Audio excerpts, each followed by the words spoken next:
Thank you, Your Honor. Well, last night you said something that was kind of humorous. You asked if there's anybody in the audience from the press. And the answer was no.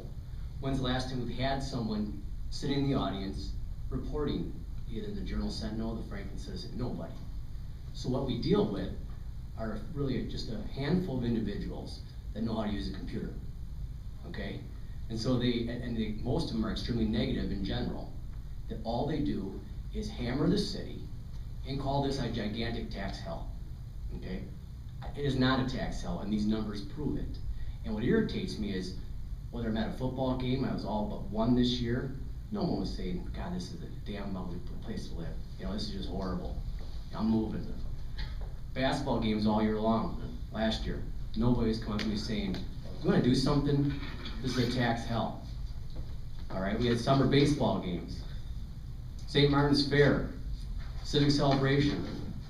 Nobody that I'm talking to, and I'm at the mayor, how many events do I see at? I mean, there's some up here that don't get many because they have just one job flexibility.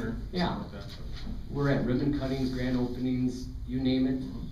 We were at Sunday Christmas tree lighting ceremony. Senior dinners, yeah. Lunches. Yeah. Nobody is calling this a tax hell. But I guarantee you, if you Google Franklin, tax hell is gonna come up because 2 or 3 people just saying this is then get the hell out of here. If you don't like it.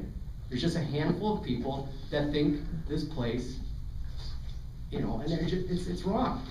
And so I think this document here needs to be publicized, all right? And, you know, whether it's with our tax bills, so people can understand what their neighbors around them are doing. We talked about this last summer at Finance Committee about garbage pickup. We could easily drop the levy, what, $1 million? Yep. The residents still have to pay for garbage pickup.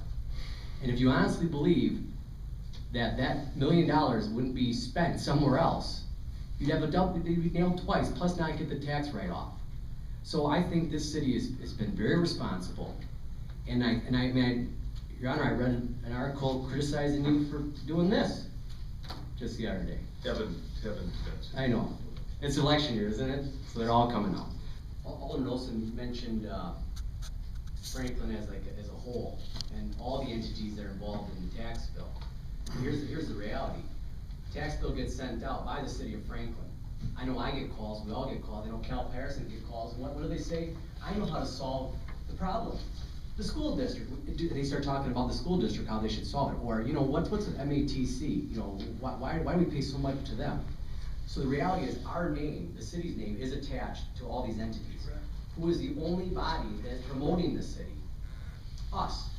So we have to be the ones to go out there and promote. So Alderman Olson, my question would be, how do you go up against the negative individuals that want to attack this city and our reputation, which is affecting us with the business community, ones looking to come here? When you Google Franklin and you see tax hell, that doesn't benefit us. It doesn't help draw businesses here. So how do you combat that perception amongst these individuals and some of their disciples?